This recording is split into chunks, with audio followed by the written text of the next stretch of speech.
जय हिंद दोस्तों, welcome back to our YouTube channel desktop study के। सो दोस्तों, आई होप आप सभी लोग ठीक ही होंगे। सो बच्चों, एक बार फिर से आप सभी लोगों का हमारे एक और नए वीडियो में स्वागत है। तो बच्चों, यदि आपको यह वीडियो पसंद आए तो वीडियो को लाइक कीजिए, चैनल को सब्सक्राइब कीजिए तथा साथ ही बेल आइकन को प्रेस करना ना भूलें, जिससे आने वाले वीडियो का नोटिफिकेशन समय समय पर आप तक पहुंचता रहे। और इस वीडियो को ज़्यादा से ज़्यादा अपने दोस्तों तक शेयर कीजिए, जिसके कारण उनको भी इस चीज़ का फ़ायदा मिल सके। तो बच्चों, इस वीडियो में हम आपको रस के बारे में बताने वाले हैं। रस की परिभाषा क्या होती है और उदाहरण सहित हम आपको इस वीडियो में बताएंगे। तो यदि यह वीडियो पसंद आए तो प्लीज़ वीडियो को लाइक कर दीजिएगा।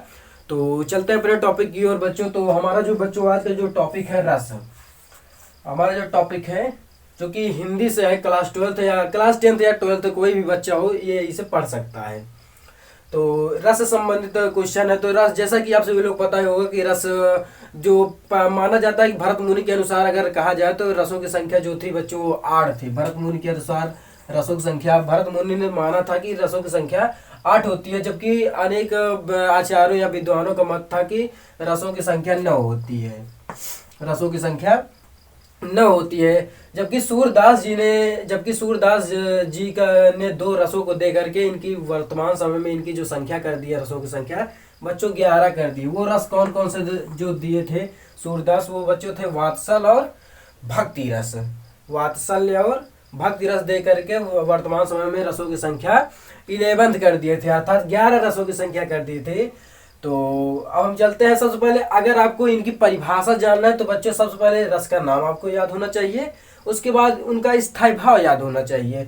तो यदि आपको रस का नाम और स्थायी भाव याद होगा तो आप इनकी परिभाषा बड़े आराम से, सबसे पहले सबसे मेन टॉपिक था रस, और आप स्थायी भाव याद रखो, राइट।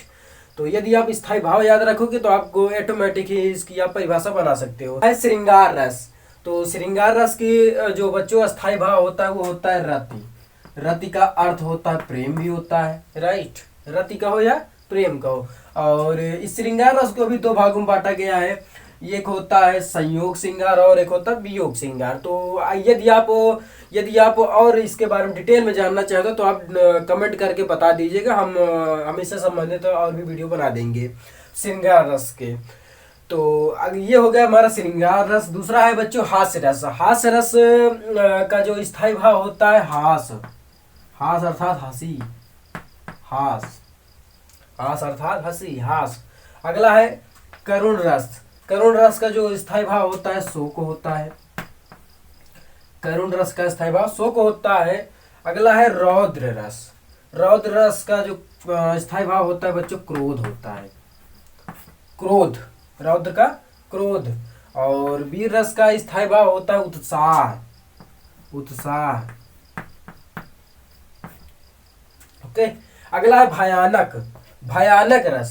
भयानक देखो, भयानक अर्थात भय। इसका जो स्थायी भाव होता है बच्चों भय होता है। अगला है बीभत्स रस। बीभत्स रस का जो स्थायी भाव होता है जुगुप्सा, जुगुप्सा।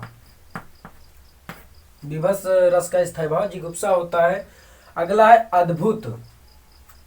अद्भुत रस का जो स्थायी भाव होता है विस्मय, विस्मय। अद्भुत रस का जो स्थायी भाव होता है विस्मय होता है। अगला है शांत रस। शांत रस का जो स्थायी भाव होता है निर्वेद होता है। शांत रस का स्थायी भाव निर्वेद होता है। अगला है वात्सल रस। वात्सल रस का जो स्थायी भाव होता है वात्सल होता है, वात्सल होता है, जिसे आप कह सकते हो छोटे बच्चों के प्रति प्रेम, छोटे बच्चों के प्रति प्रेम।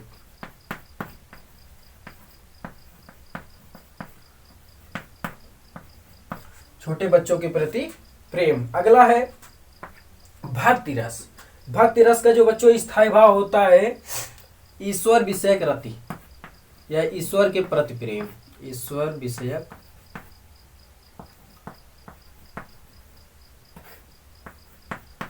रति। ओके, ये हमारे बच्चे ये रस हो गए और उनका स्थायी भाव। तो तब तक आप इसका एक स्क्रीनशॉट ले लीजिए, हम आगे देखते हैं। रति नामक स्थायी भाव, विभाव, अनुभाव एवं संचारी भाग के संयोग से श्रृंगार रस की निष्पत्ति होती है या श्रृंगार रस की दशा को प्राप्त होता है।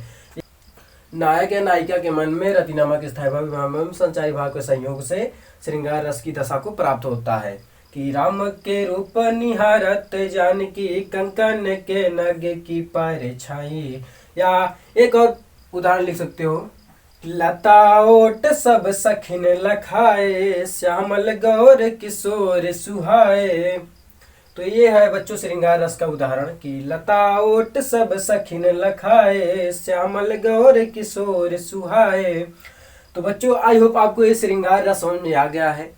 ओके, तो अब हम आगे टॉपिक की ओर जानेंगे। तो अगला जो बच्चों रस है हास रस, हास्य रस। तो हास्य रस का यदि आपको स्थायी भाव पता है तो आप लिख सकते हो हास्य रस का जो स्थायी भाव होता है हास होता है, अर्थात हास नामक स्थायी भाव विवाह अनुभाव एवं संचारी भाव के संयोग से हास रस की दशा को प्राप्त होता है या हास रस की निष्पत्ति होती है। ओके, तो हास बस केवल लिख दे रहे हैं, इसकी परिभाषा लिखना कोई आवश्यक नहीं है। अब हम इसका क्या जान लेते हैं, उदाहरण देख लेते हैं। हंसी हंसी भजय, देखो हम हास्य रस का जो बच्चों उदाहरण है, हंसी हंसी भजय देखी दूल्हा दिगंबर को पाहुनी जे आवे हिमाचल की क्षमा हमें शीश पर गंगा हंसे भुजनी भुजंगा हंसे हास ही की दंगा भयो नंगा के विवाह में। तो ये आज हम बताएंगे करुण रस। करुण रस के बारे में बताएंगे। तो आपको जैसे पता ही होगा कि करुण रस का जो अस्थाई भाव होता है वो होता है बच्चों शोक। करुण रस का स्थायी भाव क्या होता है, शोक होता है। अर्थात इसकी परिभाषा कैसे बनेगी कि शोक नामक स्थायी भाव विवाह अनुभाव एवं संचारी भाव के संयोग से शोक रस की निष्पत्ति होती है या शोक रस की दशा को प्राप्त हो जाता है। तो ये बच्चों करुण रस की परिभाषा हो गई। तो इसका उदाहरण देख लेते हैं कि दिया गया है, शोक बिकल सब रोवहि रानी रूपी राशि बल तेज बखानी। शोक बिकल सब रोवहि रानी रूपी राशि बल तेज बखानी। या ऐसे भी कह सकते हो कि एक और उदाहरण देख सकते हो कि करही बिलाप अनेक प्रकारा परही भूम तल बारही बारा।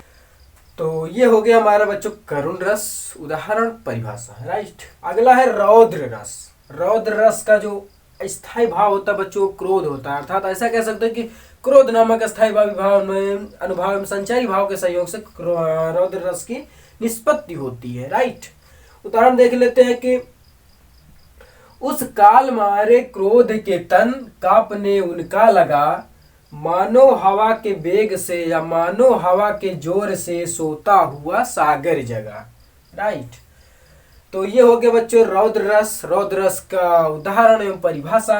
अब देख लेते हैं वीर रस। वीर रस का जो स्थायी भाव होता है बच्चों उत्साह होता है। वीर रस का स्थायी भाव क्या होता है, उत्साह होता है, जिसका उदाहरण देख लेते हैं, जो भरा नहीं है भाव से बहती जिसमें रसधार नहीं वह हृदय नहीं पत्थर है जिसमें स्वदेश का प्यार नहीं। देखो इसको सुन करके ना उत्साह एक्साइटमेंट उत्पन्न हो रही है बच्चों। या एक और उदाहरण ले सकते हो कि जैसे बुन्ने लो हर बोलो कि मुँह हमने सुनी कहानी थी खूब लड़ी मर्दानी वह तो झांसी वाली रानी थी, राइट। ये हो गया बच्चों वीर रस। अब देख लेते हैं अगला जो रस है बच्चों भयानक रस। देखो भय अर्थात भयानक का स्थायी भाव ही होता है भय। भय नामक स्थायी भाव विभाव संचारी भाव के संयोग से भय रस की निष्पत्ति होती है। तो उदाहरण देख लेते हैं बच्चों, मुन्ना तब मम्मी के सिर पर देख दो चोटे भाग्य उठा भय मान कर सिर पर सापिन लोटे। मुन्ना तब मम्मी के सिर पर देख दो चोटी भाग्य उठा भय मान कर सिर पर सापिन लोटे। ओके इसको बच्चों सुनने के बाद देखो भय उत्पन्न हो रहा है। से बच्चों विभत्स रस। तो विभत्स रस का जो स्थायी भाव होता है बच्चों होता है जिगुप्सा होता है। तो कह सकते हो कि जुगुप्सा नामक स्थायी भाव विभान भाव संचारी भाव के संयोग से विभत्स रस की दशा को प्राप्त होता है। ये इसकी क्या होगी बच्चों परिभाषा होगी। अब हम इसका उदाहरण देख लेते हैं।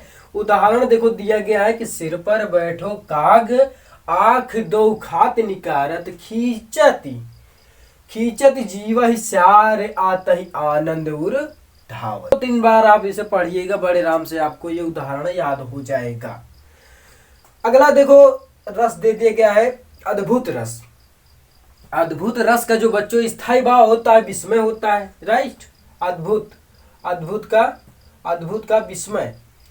तो दिया गया उदाहरण, आगे नदियां बड़ी अपार, राणा ने सोचा इस बार, तब तक चेतक था उस पार।